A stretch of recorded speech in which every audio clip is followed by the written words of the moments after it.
আস্তাগফিরুল্লাহ রাব্বি মিন কুল্লি যামবিন ওয়া আতুবু ইলাইহি লা হাওলা ওয়া লা কুওয়াতা ইল্লা বিল্লাহিল আলিয়্যিল আযীম। ছোট ভাই একটু ডাউট লাগছে ওর যে ও যে বারবার ফোন দিতেছে। আর তোর বয়সের সাথে মিলে আর কি, তুই বুঝবি আর কি।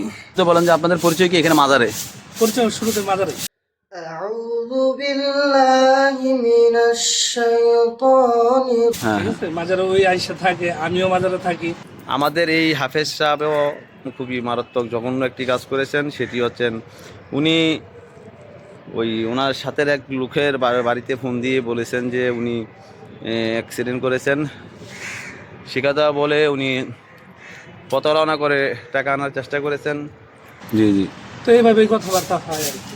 তো 3 দিন আগে আমি বাড়িতে ফোন দিব, জি আমার এই বাড়ির টাকার ফোন রুমে রেখে আসছে। পরবর্তীতে আমি আবার এই নাসির ভাইরে বললাম যে ভাই আপনি ফোন আসলো আগে, বললো যে না রুমে রাখি। এই ছেলেটা আবার আমার সাথে বসে দিচ্ছে, ভাই আমারটা তো টাকা আছে, কথা বলি। হ্যাঁ হ্যাঁ পরে আমি আমার মোবাইল কার্ডটা বাইর করে ছোট ভাইয়ের সাথে আমি কথা বললাম যে ভাই আবার ওই আবার জিজ্ঞেস আপনার এই ছোট ভাইয়ের নাম কি। আমি বললাম সাদিকুল। মানে এই ছেলেটা এই ছেলেটা জিজ্ঞেস তো চলে গেছে। হ্যাঁ হ্যাঁ যার পরে আমি গোসলে ঢুকছি। গোসল শেষে আমার এই কাকা দৌড়ে এসে উনি হ্যাঁ যে চালু আয়ো এই যে টাকা মানে সে পাঠান, আপনার টাকা বাইকে পাঠান। ফোন দিয়ে কি বলছে? বলছে যে এই আপনার ভাই রোড অ্যাক্সিডেন্ট করেছে, চালু টাকা পাঠান, আমার কাছে কিছু আছে, চালু টাকা পাঠান। প্রথম 2000 বলছে, পরে 6000 বলছে আর কি।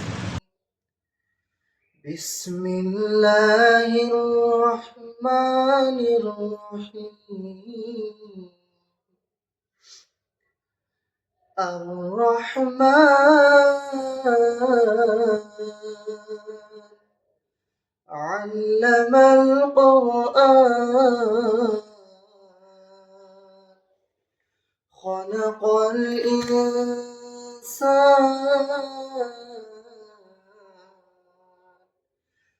علمه البيان الشمس والقمر بحسبان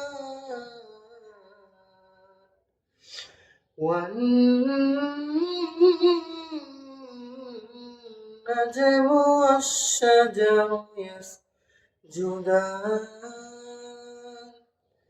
والسماء رفعها ووضع الميزان ألا تطغوا في الميزان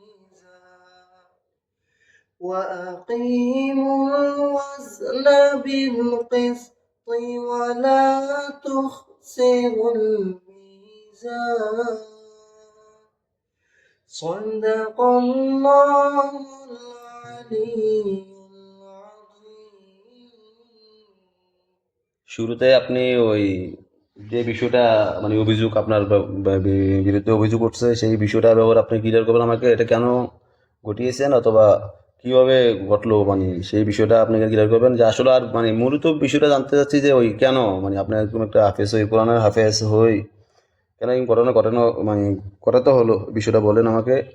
ওই আপনি বড় ভাই মানুষ, আমি আপনাকে যা বলবো সত্য বলবো, ঠিক আছে? উনি আমার আব্বুর কথা শুনে মানে আমারে মানে জায়গা দেয় না, মানে উনি আব্বুর আমার নামে উল্টা পাল্টা বুঝে মানে আমার ঘর থেকে বের করে দিয়েছে, বুঝছেন? আজকে অনেক দিন, আজ কতদিন তুমি বাসায় বাইরে থাকো? মাস, 1 মাসের মতো। 1 মাস কি উল্লাসে মাদারি থাকো? যে এখানে থাকতাম আমি। তো বিশেষ করে আমি আমার কথা বলি, ওই আমি এই এলাকার ভিতর প্রতি তো আমার ভাই বেড়াদার সকলেই জানে এবং কি আমার ফেসবুকে যারা আমার ভিডিও দেখেন সকলেই অবগত আছেন যে আমি সত্য কথা যারা বলেন এবং কি ওই সত্যটা বলে যারা অনুশোচনা হন যে না আসলে কাজটা আমি ভুল করেছি মনে হয়। জি ভাই, আমি তোমাকে এই যে যখন হাফেজ করে আমি সর্বপ্রথম আমি হইও তোমাকে যখন তুমি বলছো যে আমি একজন কোরআন হাফেজ, তখন আমি যখন তোমাকে ওখানে একটা বড় কথা যদি আমি বলি তাহলে এটা আমার থেকে নিজের থেকে খারাপ লাগবে, সেই কারণে তোমাকে ওখান থেকে আমি 5 নম্বর এখানে নিয়ে আসছি। তো আমার এগুলোকে আমি উচ্ছেদ করে দিব আর কি, আমাদের এই এলাকা থেকে মানে চুরমুক্ত করবো না, যাতে সাধারণ লোক যাতে আমরা নিরাপদ রাস্তায় হাঁটতে পারেন এরকম একটা সিস্টেম আমি করবো। অলরেডি আল্লাহ তাআলার অশেষ রহমতে আমি মনে হয় কিছুটা আগে। ভাই এখন বলো তোমার বিষয়টা বলো। জি, আমার বিষয়টা বলি। তো আমার ঘর থেকে বের করে দেওয়ার আমি এখানে মাস ধরে এখানে আছি গরিবুল্লাহ সমাজে। তো ভাই যেটা সত্যি কথা ওইটাই বলি ভাই, বুঝছেন? আমি ওইখানে আপনি জিজ্ঞেস করছিলেন যে আমারে এটার জন্য মানে আমি ক্ষমা প্রার্থী। আমি সবার সামনে ভাই শরমে কিছু লজ্জায় বলতে পারেনি, বুঝতে পারি। মানে কি উনি আমার মোবাইল থেকে কল দিছিলেন, কল দেওয়ার পর আমি 5 মিনিট পর উনি গোসল করতে গেছিলেন, আমি নিচে নামিয়ে আসছিলাম, ঠিক আছে। তো ভাই, যাই হোক আমি বুঝতে পারছি, কারণ আমি ছেলেটা আছে যে বুঝি কে অপরাধী কে অপরাধী না। আর তুমি যখন শুরুতে তোমাকে বলছি না যে আসলে ঘটনা তুমি ঘটিয়েছো, এইগুলো অভিজ্ঞতা হয়ে গেছে। আসলে আমার এগুলো ঘাটতি কাহিনী করতে লোকদের সাথে ওটা বসা করতে করতে এগুলো একটা আমার অভিজ্ঞতা হয়ে গেছে। যাই হোক, কারণ ঘটনাটা যে আপনি ঘটিয়েছেন এটা তো সত্য। এটা সত্য। আর আমি তো কেন সত্য যদি করেছি, এক মিনিট, হ্যাঁ কেন করেছেন এটা বলবেন।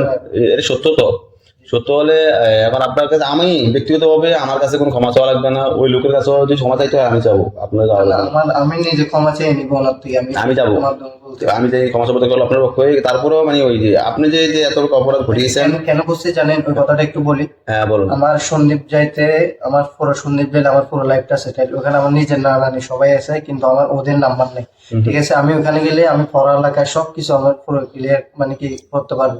আমার সন্দীপ যাওয়ার গাড়ি ভাড়াটা নাই, মানে সেই কারণে এই ঘটনা ঘটিয়েছে। সেই কারণে এই ঘটনাটা ভাই, আমি যেটা সত্যি কথা ওইটা আপনাদের তারও বলি একটা কথা বলি ভাইয়া, এই ভুল আর কখন করবা না কেন। এই যেমন আমাদের পৃথিবীতে কিন্তু ভালো লোক আছে না? অবশ্যই। কারণ পৃথিবীতে যদি, এটা আমার থেকে তো বেশি আপনারা জানার কথা, পৃথিবীতে যদি ভালো লোক না থাকতো তাহলে এই পৃথিবী থাকতো না, ধ্বংস হয়ে যেত। আপনি এখন আল্লাহর কাছে যে ঘটনা ঘটিয়েছেন, যে কারণে ঘটিয়েছেন না কেন, আপনি আমি বুঝতে পারছি আপনি নিশ্চয়ই কোনো সমস্যার কারণে ঘটিয়েছেন, আপনার বিপদ পড়ে গেছেন, মিথ্যে ঘটিয়েছেন। আর যাই হোক, সেটা আল্লাহ রাব্বুল আলামিন আপনাকে ক্ষমা করে দেখ। ওই আপনি আল্লাহর কাছে তওবা করে আপনি আমার সাথে আজকে ওয়াদাবদ্ধ হবেন যে আর কখনই এদিকে মানে যতই বিপদে পড়েন না কেন আপনি সাহায্য আল্লাহর কাছে যাবেন, অবশ্যই আল্লাহ তাআলা একদিকে না একদিকে আপনাকে রাস্তা করে দিবেই।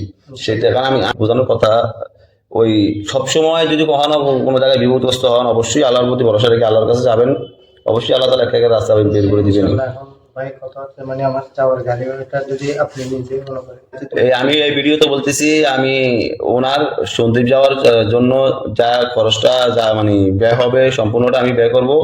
আমি আমার পক্ষ থেকে যা ব্যয় করব সামান্য 400 টাকা করে। ভাই কত হাজার হাজার টাকা আমি চোরের পিছনে নষ্ট করে ফেলতেছি। একজন কোরআনের হাফেজ এখানে বলে এই সামান্য 400 টাকার জন্য এত একটা ঘটনা মানে ঘটাতে হয়েছে। যাই হোক, সেই জন্য আল্লাহ তাআলার দরবারে আমাদেরকে দায়বদ্ধ থাকতে হবে। যে কোনো লোকের ব্যাপারে যদি কোনো সুনির্দিষ্ট কোনো প্রমাণ আমি পাই যে না আসলে সে দোষী, তাকে আমি আর ভালো ব্যবহার করি না, তাকে আমি তার শাস্তি প্রাপ্য শাস্তি বুঝি।